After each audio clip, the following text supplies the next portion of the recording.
Hello dear students, क्या हाल है आप सभी का। आई होप आप सभी बढ़िया होंगे।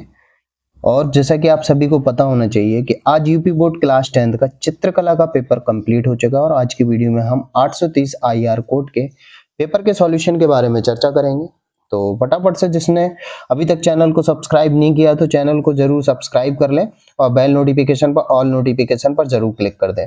और कमेंट बॉक्स पे जरूर बताएं आप किस जिले से हैं और आपके एमसीक्यू कितने सही हैं। और जो भी बच्चा मेरे चैनल से जुड़ा हुआ है उसको जरूर कमेंट में बताना है कि बेटा मैंने जो पेपर डाला था उससे कितने क्वेश्चन सही फंसे हैं। तो कमेंट बॉक्स में फटाफट से कमेंट करके बता देना। सबसे पहला देखते हैं हम आलेखन कला के जो एमसीक्यू है। आलेखन कला के एमसीक्यू में सबसे पहला क्वेश्चन पूछा, लाल और हरा रंग जब मिल जाता है तो ये दोनों एक दूसरे के क्या होते हैं, विरोधी होते हैं। ठीक है। इसके बाद देखते हैं दूसरे नंबर में ओस्टवाल्ड संबंधित है तो ओस्टवाल्ड रंग चक्र तुम्हारा रंगों से संबंधित है। और प्राथमिक रंग कितने होते हैं, ये 3 प्रकार के होते हैं। तटस्थ रंग कितने होते हैं, ये 2 होते हैं, सफेद काले। ठीक है। इसके बाद चलते हैं 5वें नंबर में। तो 5वें में कह रहा है लाल में पीला रंग मिलाने से कौन सा रंग बनेगा, तो नारंगी रंग बनता है। इसके बाद बारीक रेखा बनाने के लिए किस नंबर का प्रयोग किया जाएगा, तो सबसे कम वाला नंबर 1 का उपयोग किया जाएगा। किस नंबर की पेंसिल से खींची गई लाइन गहरी डार्क होती है, तो 2B से हो जाएगा। मैंने ये सारा कुछ बताया भी था। और निम्नांकित में से 8वां नंबर कह रहा है द्वितीयक रंग कौन सा है, तो नारंगी द्वितीयक रंग है। कौन सा रंग गर्म है, तो ये लाल रंग जो है वो गर्म रंग होता है। इसके बाद देखते हैं पीला, पीले में नीला रंग मिलाने में से कौन सा रंग बनता है, हरा रंग बन जाता है। द्वितीयक रंग कितने होते हैं, बेसिकली द्वितीयक रंग मैंने 3 बताए थे लेकिन यहाँ पर 4 है तो फिर 4 ऑप्शन क्लिक करेंगे।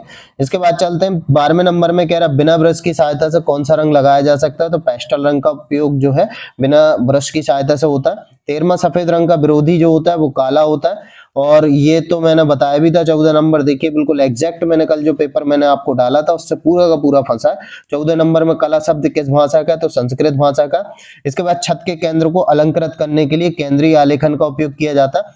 सूर्य की रश्मियों में कितने रंग होते हैं, तो टोटल 7 रंग होते हैं जैसे इंद्रधनुष में होते हैं।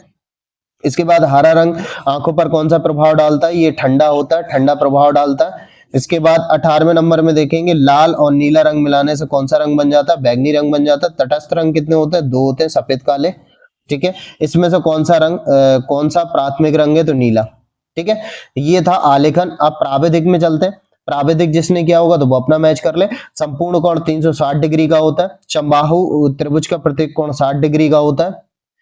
180 डिग्री कोण को हम सरल रेखीय या ऋजु रेखीय कोण बोलते हैं। यदि एक वृत्त में त्रिभुज बनाया जाता है जिसका कोण 90 है तो दूसरे कोणों का योग कितना हो जाएगा, शेष 2 का 90 बचेगा क्योंकि त्रिभुज के तीनों कोणों का योग 180 होता है। अगर एक 90 है तो 2 शेष बचे हुए इन दोनों का योग भी 90 होगा। 1 मीटर में कितने सेंटीमीटर होते हैं, 100 सेंटीमीटर होते हैं। समकोण कितने अंश का होता है, तो 90 डिग्री का होता है। इनमें से आयताकार आकार जो है त्रिभुजाकार, तो बी नंबर हो जाएगा। इसके बाद देखते हैं 8वां नंबर कह रहा है आयताकार जो आकृति है वो ए में लिखा हुआ है, वृत्त का आकार सी हो जाएगा। ठीक है। किस नंबर की पेंसिल से गहरी डार्क लाइन बनेगी, तो 2B से बनेगी। ज्योमेट्री बॉक्स में रखे त्रिकोण को हम क्या कहते हैं, वैसे उसको हम क्या कहते हैं, सेट स्क्वायर बोलते हैं। तो ना तो पेंसिल होगा, ना तो प्रकार होगा, ना तो गुनिया होगा, बचा एक ही, तो स्केल जिसने लगाया होगा स्केल सही होगा। इसके बाद वर्ग की चारों भुजाएं क्या होती हैं, समान होती हैं। ठीक है। 13वें नंबर में 1 डेसीमीटर में कितने सेंटीमीटर होते हैं, तो 10 हो जाएगा। रेखाएं किसे कहते हैं, 2 बिंदुओं के बीच की दूरी को रेखाएं कहते हैं। इसके बाद 15वां नंबर कह रहा है समबाहु त्रिभुज में क्या होता है, जिसकी तीनों भुजाओं के अंतःकोण क्या होते हैं, बराबर होते हैं। वर्ग का प्रत्येक कोण कितने अंश का होता है, 90 डिग्री का होता है। इसके बाद 17वें नंबर में देखेंगे कि 60 डिग्री कोण में से एक 30 है। देखिए 2 बोल रहा है कि 2 जो है एक 2 कोणों का योग 60 बोल रहा है। अगर एक 30 बोल रहा है तो दूसरा ऑब्वियसली 30 निकलेगा।